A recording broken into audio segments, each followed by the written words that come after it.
आज मैं आपको वेस्ट बैंक से एक ऐसी न्यूज़ के बारे में बताने वाला हूँ जो अपने आप में बहुत अनोखी है, क्योंकि इसमें अमेरिका के अपने एम्बेसडर ने इसराइली सेटलर्स को खुलकर टेररिस्ट यानी आतंकवादी कह दिया है। अब ये बहुत बड़ी बात है, क्योंकि ये वही एम्बेसडर हैं जो हमेशा से इसराइल के सबसे बड़े सपोर्टर्स में गिने जाते रहे हैं। तो सवाल ये उठता है कि आखिर हुआ क्या है, ये सेटलर्स कौन हैं और ये पूरा मामला इतना गंभीर क्यों बन गया है। चलिए मैं आपको बिल्कुल शुरू से बताता हूँ ताकि आपको पूरा कॉन्टेक्स्ट समझ में आ जाए। देखिए, सबसे पहले थोड़ा बैकग्राउंड समझते हैं। 1967 में एक जंग हुई थी जिसे कहा जाता है 6 डे वार, यानी 6 दिन की जंग, जिसमें इसराइल ने वेस्ट बैंक, ईस्ट जेरूसलम और गज़ा स्ट्रिप पर कब्जा कर लिया था। इसके फ़ौरन बाद से ही इसराइल ने वेस्ट बैंक में यहूदी आबादी को बसाना शुरू कर दिया और इन बस्तियों को कहा जाता है सेटलमेंट्स। आज इनकी तादाद बहुत बड़ी हो चुकी है। वेस्ट बैंक और ईस्ट जेरूसलम में 7 लाख से ज़्यादा इसराइली सेटलर्स रहते हैं, जबकि इसी ज़मीन पर 30 लाख से ज़्यादा फ़लस्तीनी भी रहते हैं। अब इंटरनेशनल लॉ के हिसाब से ये सारी सेटलमेंट्स गैर कानूनी मानी जाती है, क्योंकि ये 4th जेनेवा कन्वेंशन का उल्लंघन करती है, जो किसी भी कब्जा करने वाली ताकत को अपनी आबादी को उस कब्जे वाली ज़मीन पर बसाने से रोकता है। यूएन ने भी कई बार रिजोल्यूशन के जरिए इन सेटलमेंट्स की निंदा की है। अब ये सेटलर्स कौन होते हैं, ये भी समझ लीजिए। ये इसराइली सिटीजन्स होते हैं जो फ़लस्तीनी ज़मीन पर बसते हैं। इनमें से कुछ धार्मिक वजहों से यहाँ आते हैं और कुछ को सरकार की तरफ से मिलने वाली सस्ती ज़िंदगी और फाइनेंशियल इंसेंटिव की वजह से ये जगह अट्रैक्टिव लगती है। पिछले कुछ सालों में ये सेटलमेंट्स और भी तेज़ी से बढ़ी है।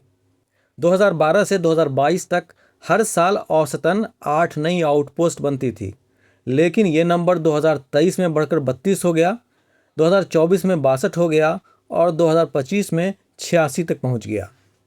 अब बात करते हैं उस गांव की जहां से ये पूरी न्यूज़ आई है। इसका नाम है कुसरा, जो वेस्ट बैंक के नाबुलस शहर के करीब है। यहाँ पर इसराइली सेटलर्स ने 3 फ़लस्तीनी फैमिलीज़ के घरों को घेर लिया है, जिनमें से एक घर एक ऐसे शख्स का है जिसके पास डुअल अमेरिकन सिटीजनशिप भी है। इतवार से ही इन तीनों फैमिलीज़ को, जिनमें कुल 15 लोग शामिल हैं और उसमें 2 बच्चे भी हैं, उनके घरों में कैद कर दिया गया है और उनका पानी और बिजली दोनों काट दिए गए हैं। एक फ़लस्तीनी अमेरिकी शख्स ने बताया कि उसका भाई और 18 साल का भतीजा भी इसी घेराबंदी में फंसे हुए हैं और वो घर छोड़ना नहीं चाहते, क्योंकि उन्हें डर है कि अगर वो एक बार बाहर निकल गए तो सेटलर्स फ़ौरन उनका घर कब्जा कर लेंगे।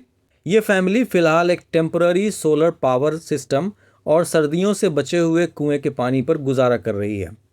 यूएन की ह्यूमन राइट्स एजेंसी ने इस घेराबंदी की खुलकर निंदा की है, ये कहते हुए कि ये सेटलर्स की क्रिमिनल हरकतें हैं जिन्हें इसराइल का, यानी उस कब्जा करने वाली ताकत का सपोर्ट या खामोश समर्थन हासिल है, और इनका मकसद इन फैमिलीज़ को उनकी ज़मीन से ज़बरदस्ती निकालना है। अब यहाँ पर इंटर होते हैं माइक हकाबी, जो इसराइल में अमेरिका के एम्बेसडर हैं।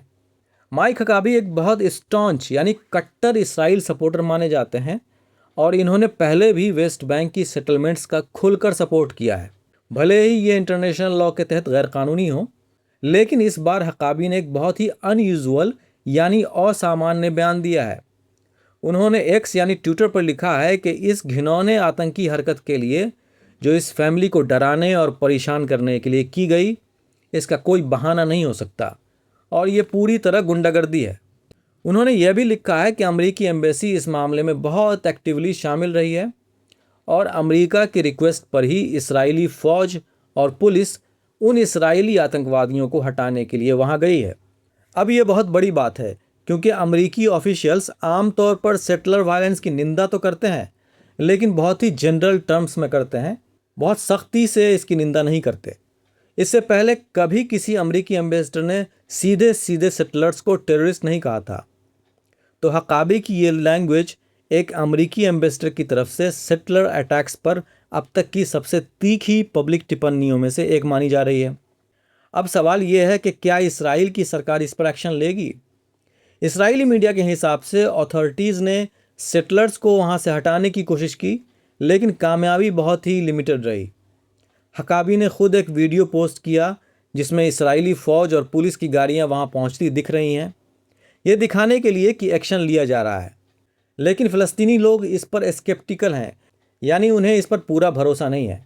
ज़्यादातर फ़लस्तीनी मानते हैं कि इस्राएली फ़ौज सिर्फ कैमरों के लिए ये रिस्पॉन्स स्टेज कर रही है, यानी दिखावे के लिए कार्रवाई कर रही है, और उन्हें लगता है कि सेटलर्स आखिरकार वापस लौट आएंगे, भले ही उन्हें अभी हटा दिया गया हो। कुसरा के मेयर ने तो ये तक कहा है कि उन्होंने खुद इसराइली सोल्जर्स को सेटलर के साथ मिलकर नमाज पढ़ते, बारबेक्यू करते और डांस करते देखा है, और ये लोग असल में घिरी हुई फैमिलीज़ की मदद करने में ज़्यादा दिलचस्पी नहीं रखते। अब ये पैटर्न कोई नई बात नहीं है। इसराइली आर्मी पिछले कई सालों से एक हॉटलाइन चला रही है जिसे कहते हैं वार रूम सी, जहां सेटलर्स फ़ोन करके फ़लस्तीनी कंस्ट्रक्शन की रिपोर्ट कर सकते हैं, और कई इसराइली कानूनों की वजह से भी सेटलर्स के लिए फ़लस्तीनी ज़मीन पर कब्ज़ा करना आसान बना दिया गया है। इसराइल ने वेस्ट बैंक की करीब 26% ज़मीन को स्टेट लैंड घोषित कर रखा है, जिस पर सेटलमेंट बनाई जा सकती हैं। इसराइल के प्रधानमंत्री नेतन्याहू, जो इसराइल के लंबे समय तक सेवा देने वाले पीएम माने जाते हैं, उन्होंने 1996 में पहली बार पावर में आने के बाद से ही इस गैर कानूनी सेटलमेंट के एक्सपेंशन को बढ़ावा दिया। उनकी कैबिनेट में भी कुछ बहुत hard line pro settlers members शामिल हैं, जिनमें फाइनेंस मिनिस्टर स्मोट्रिच भी शामिल हैं, जो खुद एक गैर कानूनी सेटलमेंट में रहते हैं। एनालिस्ट का कहना है कि इसी अक्टूबर में इसराइल में इलेक्शंस होने वाले हैं, तो नेतन्याहू को अपनी सत्ता बचाए रखने के लिए सेटलर्स और फार राइट सपोर्ट पर काफ़ी निर्भर रहना पड़ता है, जिसकी वजह से उनकी सरकार के लिए सेटलर वायलेंस को कंट्रोल करना या आउटपोस्ट्स को हटाना और भी मुश्किल हो जाता है, भले ही वो ऐसा करना चाहें भी। एक कॉन्फ्लिक्ट ट्रैकिंग ऑर्गेनाइजेशन के एक रिसर्च के हिसाब से 2026 अब तक का सबसे ज़्यादा डेडली साल रहा है सेटलर वायलेंस के मामले में। इसमें फ़लस्तीनियों पर हमले, प्रॉपर्टी का डिस्ट्रक्शन, खेती के औजार और ज़मीनों को नुकसान पहुंचाना, पेड़ उखाड़ना और यहाँ तक कि भेड़, बकरियों और फसलों की चोरी तक शामिल है। ये सिर्फ एक गांव की घटना नहीं है, ये एक बहुत बड़े दशकों पुराने पैटर्न का एक ताज़ा उदाहरण है। एक अमेरिकी एम्बेसडर का इतना तीखी भाषा में बोलना ज़रूर एक अनयूजुअल बात है, लेकिन असली जवाब अब भी वही है जो फ़लस्तीनी बरसों से पूछते आ रहे हैं। क्या ये सिर्फ कैमरों के लिए दिखावा है, या फिर इससे कुसरा जैसे गांव में रहने वाली फैमिलीज़ की ज़िंदगी में सच में कोई बदलाव आएगा?